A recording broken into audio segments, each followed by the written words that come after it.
Hello there. Okay. I don't know how to start this video, to be honest with you, because to be brutally honest, I never thought I'd be doing it. Okay, so if you saw my short yesterday, it seems more apparent by the day that Wales / Telford ComicCon is gone. I really don't know how I feel about this. So what I said I'd do in the video is I'd have a look at the situation and explain what I've found, what I haven't found, and my feelings about it. I think that's the best thing to do here. So first question I think you're going to be asking me here is, okay, so how was this revealed? So my wife was sitting on the couch yesterday. I can't remember the time, to be honest with you, but she basically said to me that, hold on, the Wales ComicCon fan page has changed its name to this, the ex-Wales ComicCon fan page. Another thing, if I mention anything, it might pop up on the screen. I'm just going to move that so I look less like Pamela Anderson. And so went on it, and the first post was from the guy who runs it, who was just like, right, well, okay, seeing as the owner no longer cares, let rip, guys. So the thing, as you may have noticed, I'm not saying the guy's name, I'm going to say the owner, do a bit of a Gillette McCurdy on this, basically just use a title for him. Because the one thing I don't want to do is to send people to give him shit for basically, I mean, you know, depending on what he's done, that may seem incredibly magnanimous of me, but you know what I mean, I don't want to make the situation worse. So people were saying some stuff on there, and the overriding thing was basically the owner had effectively abandoned Wales and Telford, had made a new company, had made a new convention, and had ostensibly done a run over the people's money. Because the one thing I didn't realise at the time, because obviously I've only recently got back into this convention thing, was that there was quite a few guest cancellations in November, when the last, before the homecoming, which we'll get to later, was, and the refund still hadn't been processed, and it's April, you know, so that's 4 months, which, you know, to me, bit of a red flag. Okay, so one of the other interesting things is, so one of the interesting things that came up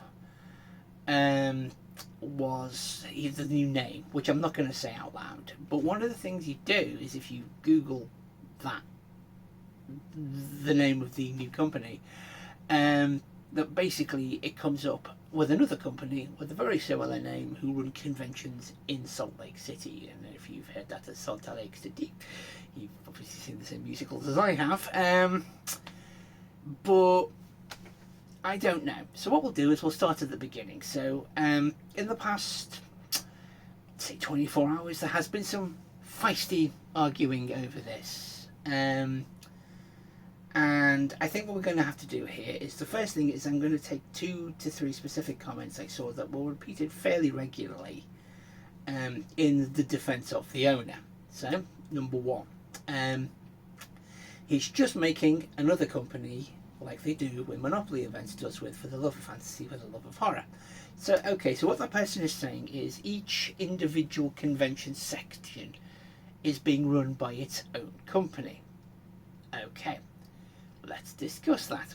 The one thing I would like you to do at any point in this video is go to your browser, go to your PC, and pull up For the Love of Fantasy, For the Love of Horror, Liverpool Comic Con, Manchester Comic Con, Northern Ireland Comic Con, and scroll to the bottom of those pages. They are all under Monopoly events. Now, I will say my own thing. I'm not Monopoly events. I've had some videos about some of their pricings, but they're all run under the same banner by the same guy. So that defence is effectively, for want of a better word, bollocks. Let's not mince words here. It's utter horse shit. And that's the thing. I mean, one of the interesting things about this is, that I've had people who have sent me company's house information about the owners' companies, which we'll get to later. So, Other defences have been, I mean, along the lines of, he won't do this to us, he couldn't do this to us. Now, so I have met the owner, said thank you for a convention once. I don't know him. Never interacted with him, never gone out socially with him. I don't know him as a person. So to say that he wouldn't do this is deflecting and or disassociative. Oh, he wouldn't do that to me. It's like saying, it's like a wife who finds out her husband's not cheating but can't believe it. Oh, he wouldn't do that to me. He's not that type of person. We don't know him. We don't know his circumstances. We don't know what has happened, which is another thing we're going to get to in a minute. Okay. So, I think the first thing we need to do is I'm going to make a couple of little points here in the this has gone to shit section. Okay, so first thing first. On the screen you may be seeing a screenshot of the company's house data. If I can't access it, and what I'll do is I'll put the company's house data that I have been given in the first comment on the video. So you can, so basically this was sent to me by someone who went in and did all the research and had a check.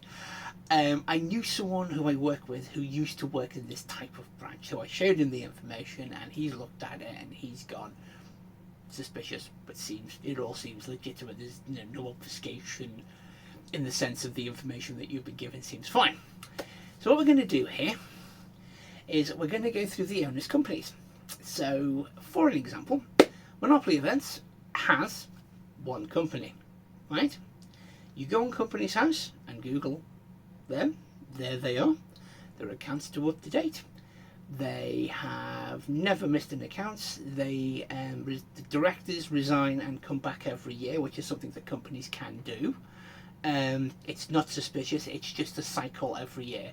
Oh, just in case there's a change in leadership, they only do it at year end. I didn't know this, but I now know this now.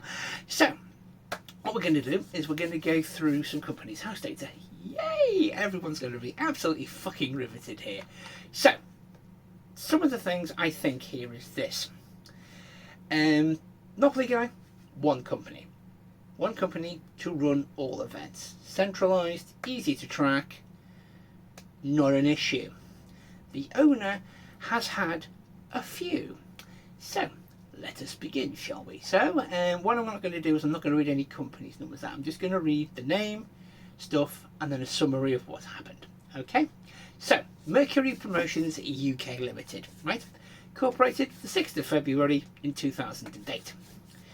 There's 2 notifications on this company. There's a Gazette notice for a compulsory strike-off, and a company was dissolved versus a company strike-off. This apparently, a compulsory strike-off, before we go any further, is a company, it's basically a compulsory strike-off means somebody forms a company, never submits any accounts to it, so it doesn't pay tax, basically. So far, first company, 2 years, no accounts filed, right?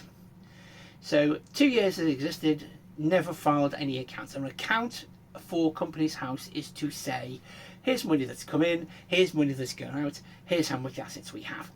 Basically keeping people who either could own the company or want to look up the company with relevant and consistent information about how the company is operating. First company, hasn't happened. No accounts filed. You may see a running theme in the rest of this. So, Mercury Promotions, 2 years, no accounts. Gone. Now, we have Fanatic Expo Limited. This one was incorporated in 2016. And again, 3 notifications. 25th of September in 2018, it was dissolved versus a compulsory strike-off. Notice for a compulsory strike-off 2 months earlier, 2018. And accounts for a dormant company on the 20th of January. A dormant company is basically somebody saying, this is dead. Again, no accounts filed. It lasted 2 years. See a pattern here? Okay, now we get to the main one. ComicCon Wales Limited. It's okay. Incorporated in 2018, so just before COVID. But yeah, June 2018, so a year and a bit before COVID hit. So, first consent notice for a compulsory strike-off, January 9th. So September again in 2019. Compulsory strike-off action got discontinued in November, so either that means that they were going to apply accounts, but that could mean that they only filed dormant ones, which apparently means they're basically saying this company is dead, these are the assets in it, they're being taken somewhere else, right? Accounts for a dormant company up to 30th of June 2019 and 2020. So only dormant company accounts were ever filed in a 4-year existence. There was never any actual accounting done. Again, a little bit of a pattern here. Okay, Mercury Promotions and Events, right? Incorporated, 8th of the 3rd, 2019. First compulsory strike-off, 2021. Compulsory strike-off suspended, 2021, in May. Compulsory strike-off action got discontinued 2 months later in 2021. And then in 2021, there was one set of accounts sent. These were sent in by the owner, which basically stated that this company had £12,500 in assets. The accounts have been overdue since 2021. Then, this person sent me a list of all conventions run by Wales ComicCon. And I'm going to run through these dates because it's a lot. So, September 23rd, 2012. April 30th, 2013. April 27th, 2014. November 30th, 2014. April 6th, 2015. November 29th, 2015, which is the first one I went to, by the way. 2016 in April. November 2016, April 8th and 9th, 2017, December 2017, 21st and 22nd, 2018. The one in December in 2018 was run by Wales ComicCon Incorporated. Then the one in 2019 was run by the Mercury Promotions and Events Incorporated. Then there was the 2019 one and then the 2021 one, neither of which I went to. So some of them were held at the university, some of them were held at Telford. Now, this person says to me, if you think about this logically, 10,000 attendees a day paying something at base of 25 to 30 pounds. This isn't taking autographs and stuff into consideration. He thinks hundreds of thousands of pounds processed through the company annually. There is no record of any accounts being filed to those companies. So, what he is stating to me is this. He forms a company that never submits any accounts. Gone. So, no record of any accounts filed. That, to me, seems... it's a red flag. Let's be honest. It is a gigantic red flag. If you're running a company well and you are proud of the company, you want it to appear well run. Why are you not filing accounts? Now, all of this is available on Companies House. You can check these details yourself. And, you know, I have. And one of the interesting things I decided to do was, even though I have ragged on Monopoly events, I checked them out. And as I said, accounts filed, directors, everything is done professionally and up to date. This, on the other hand, isn't. So, what can we glean from this? What is the outcome?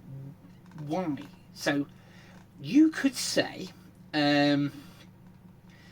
that he is either inept, malicious, stupid, or is doing it on purpose. Now, which is it? Now, as I have said, with the lack of any information, there is no accounts we can look at. There is no track or trace. We don't know how much money has been made because there are no accounts showing. So, we don't know how much money's made because there's no way of seeing. So again, why? And then we get to other stuff later on down the line. So, some of the copium has been saying, oh, there's been issues and stuff, and that's why there's been delays. Now, let's look at the last event. This was literally held about a week and a half ago. I think it was the 6th and 7th of April. It was labelled the Wrexham Homecoming, right? This is, to me, anyway, this should have been a celebration. You know what I mean? If a company is doing well and they're going back to where they started, this would be a celebration of your success. You would be like, I have achieved this.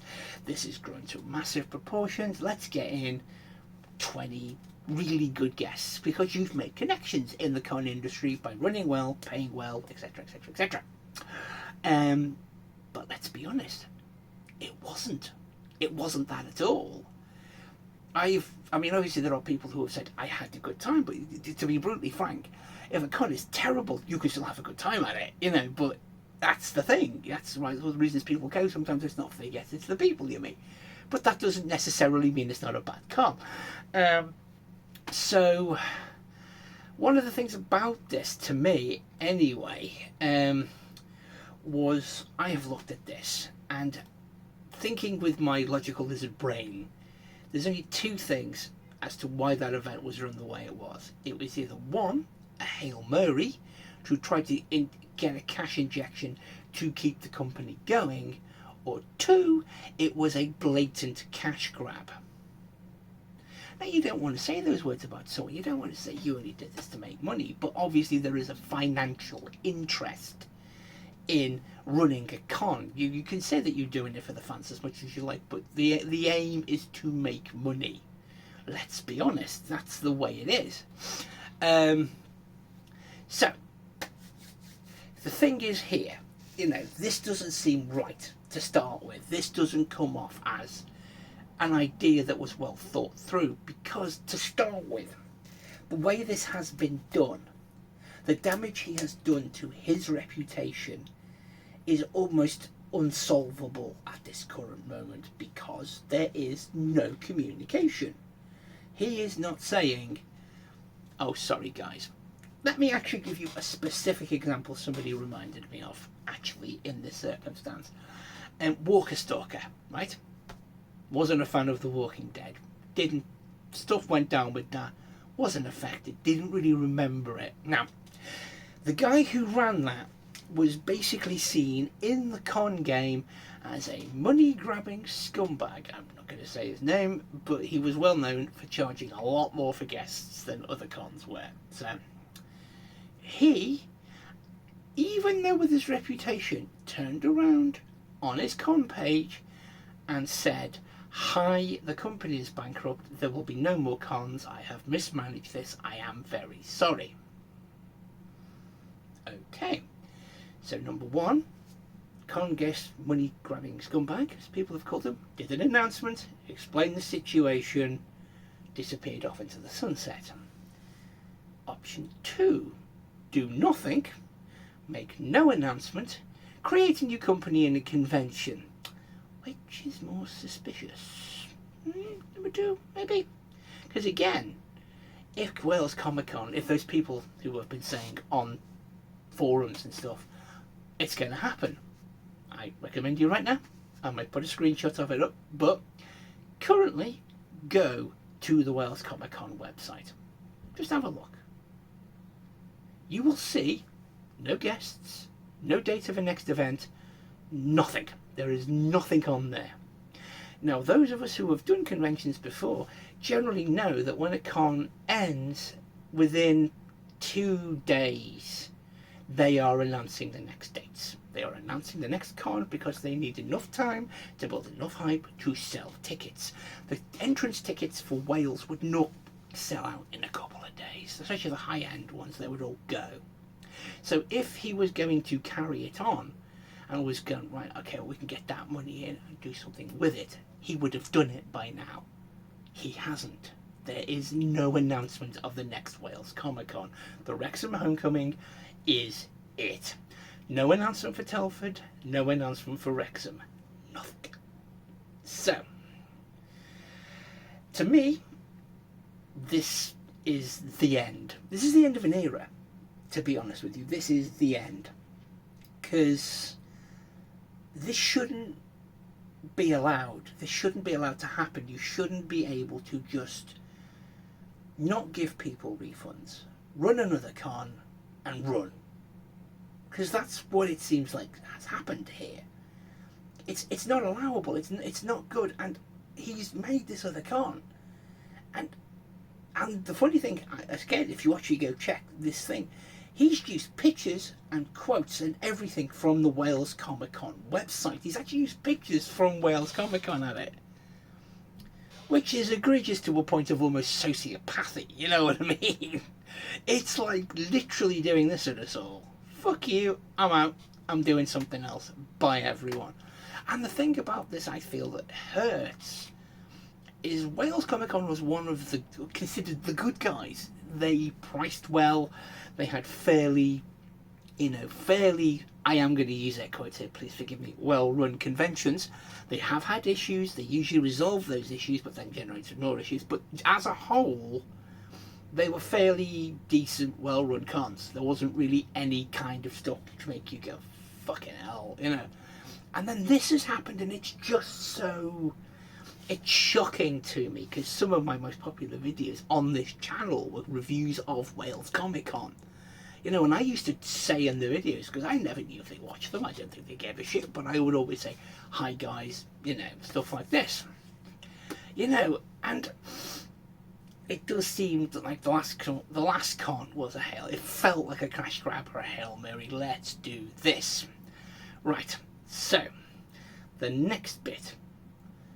Customer refunds. Okay, so as I said previously, Wales ComicCon in Telford, November 2023. Guest cancellations. Refunds are normally processed 7 to 10 days. So you would assume, let's be honest, that all of those refunds would have been processed at most 2 weeks after the con ended. Still haven't happened, right? There have been people saying, oh, he did them, people are just trying to defraud him. And it's like, if people are saying they don't have money that should have been given to them, I'm at this point going to side with them. Because again, there is no proof to the other. You know what I mean? If he came out and said, here are the amount of refunds I have processed, argument gone. But again, radio silence. So I decided to play a little game with myself. I decided, let's think about this. So, 10,000 people, let's say 2,000 people, spent 30 quid on a guest who cancelled. Now, let's say it takes 10 minutes to process a refund. Let's say there are 2 people processing those refunds. So you can do 2 people every 10 minutes. 2,000 people? How long is that going to take? It's not very long, is it? So my logic, as I might have stated earlier, is 2 things.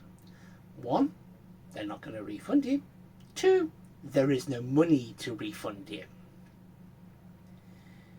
So, again, this raises a red flag, because this is not normal convention owner behaviour. You promise refunds, you give them. Showmasters, with all the issues they have had over the years, Tony Todd cancelled on me in winter. I had that money in 7 days. I think it was less than that actually, but still, it came back in a week. Because those systems are set up with those people to be able to process those refunds quickly, if the money is there. If there's an issue, that says to me, the money isn't there. It is empty. There is nothing to hand back. Which is why these poor people who have been left with no money, in the middle, let's be honest, of a cost of living crisis in this country, which would make me, if I wasn't already seethingly angry internally, very angry. And then we get to the bit which I cannot believe. So, this I'm going to call not paying / ghosting guests.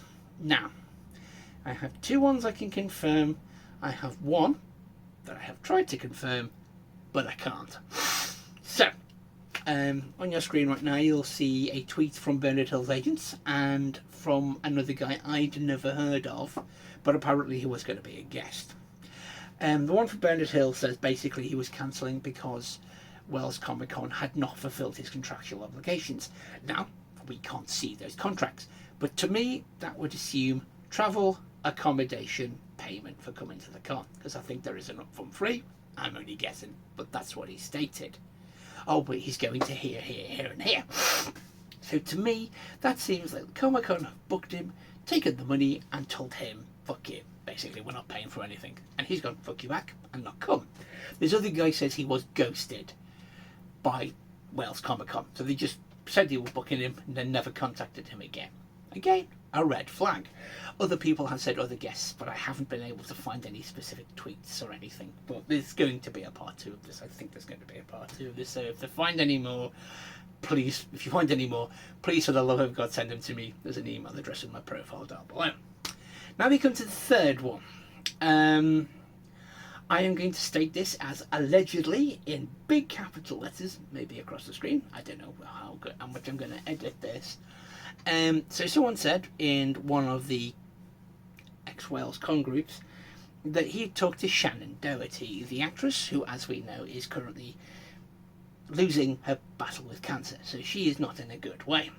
And she told this guy that Wales ComicCon owed him a substantial amount of money, something over £20,000. Now, as much as I would love to say that's true, there is literally no way of confirming that. I did actually try. I actually rang the agents of Shannon Doherty in the London office and asked them, I was like, hi, run a shitty YouTube channel.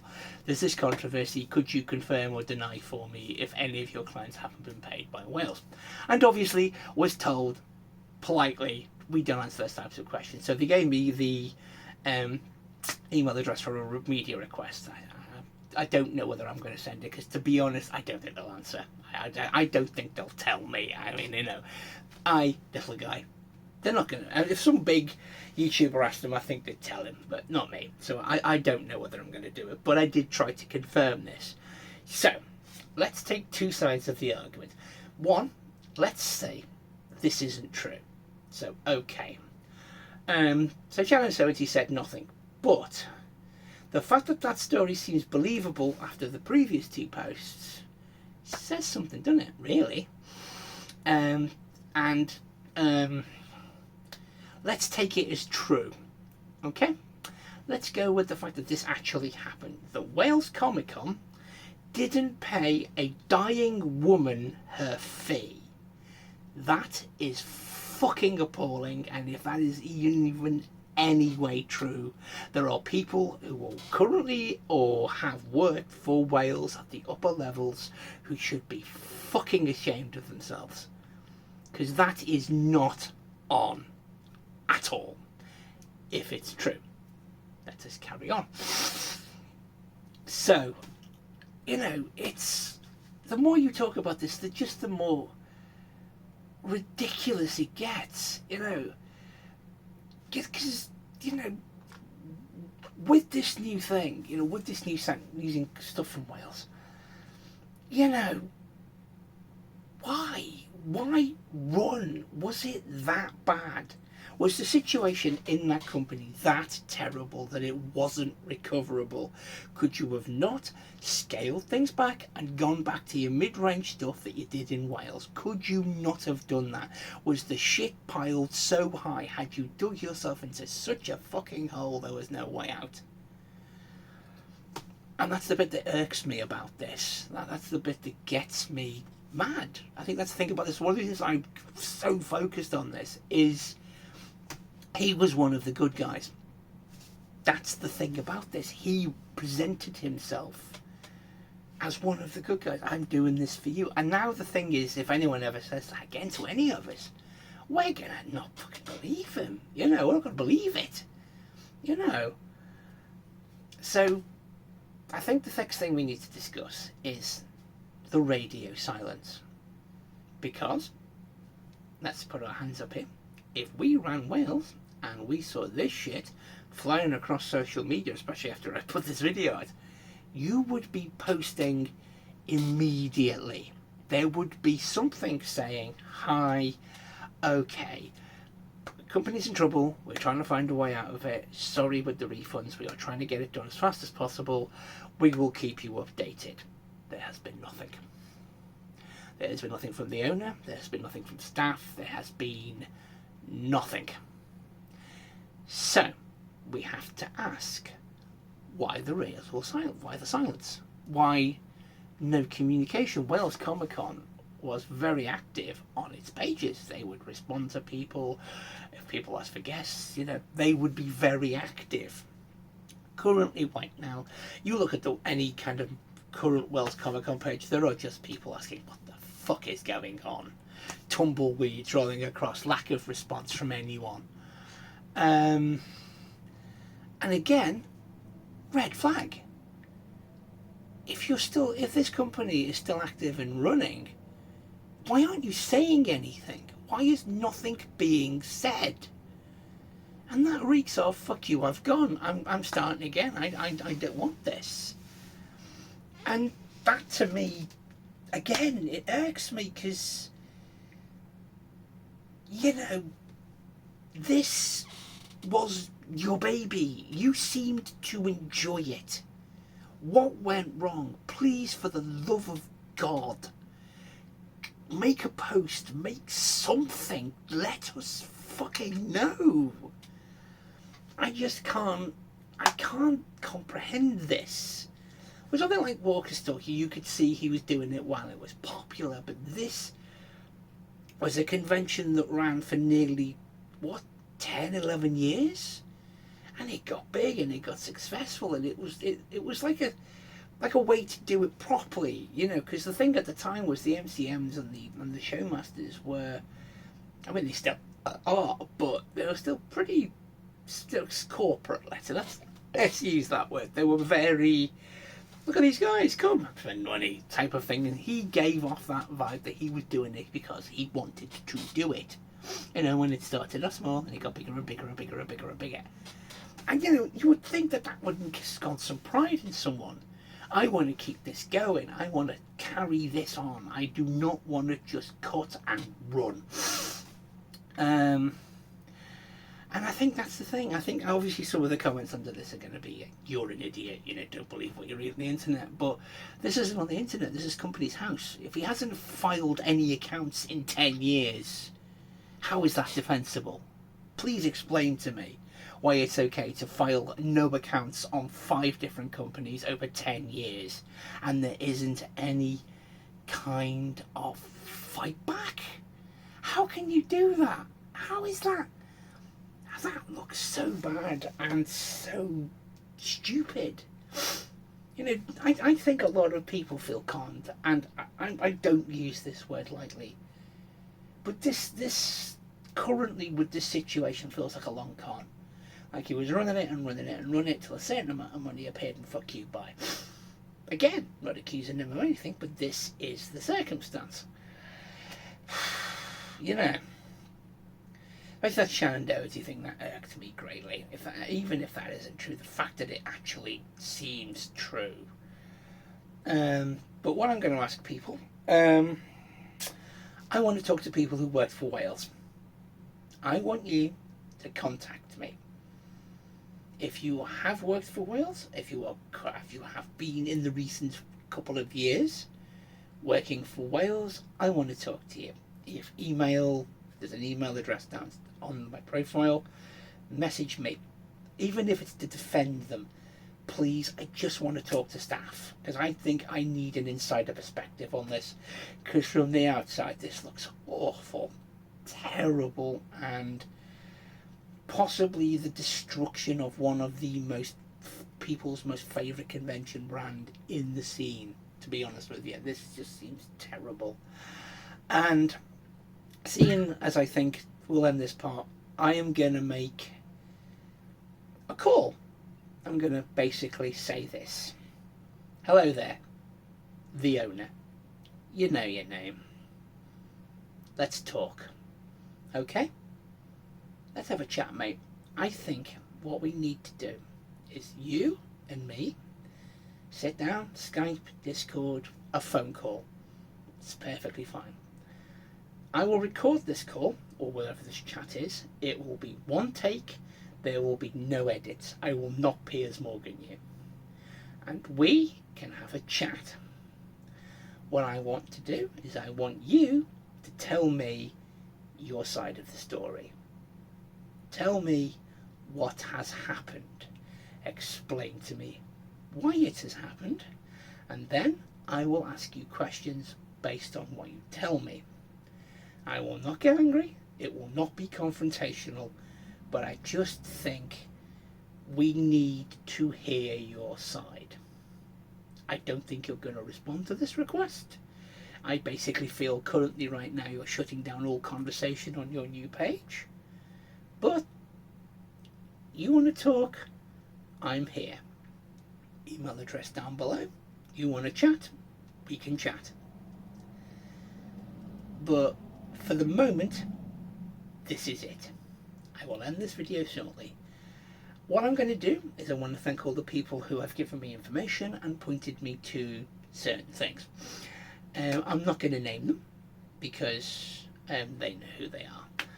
And I think to end this, let's give us a moral of the story.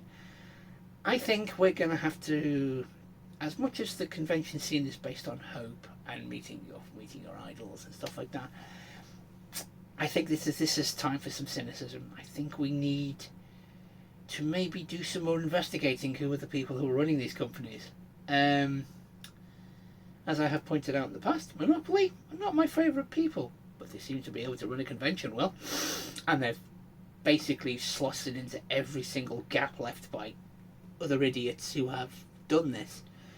So he seems to know what he's doing, and he can pull in big guests. So that's a symbol of a well-run company. He's not burning bridges. He's not going for the short buck.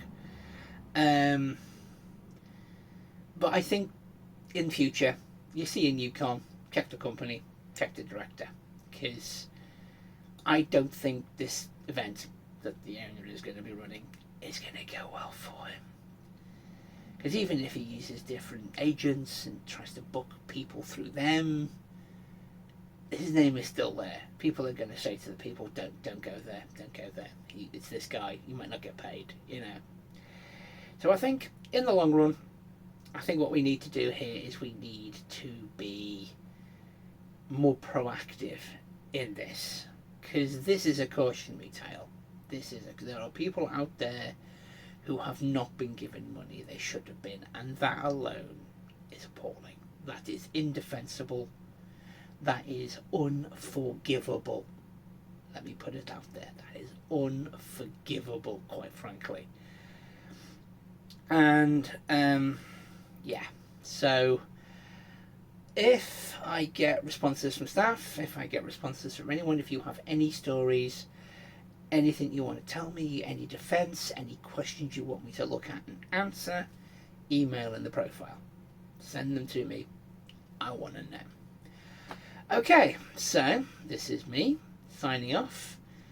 This has been, 38 minutes of a very angry me. This, I feel quite confident telling you, I'm fucking seething. This shouldn't have happened. Should not have happened. This shouldn't have been allowed to happen. We should have seen this coming, but the way it's been handled, this shouldn't have been handled this way. He should have just told us that, right? If it was for us, for the love of God, tell us. The owner. Let's chat. That's the final thing I'm going to say on this. I am here. I am available. Let's talk.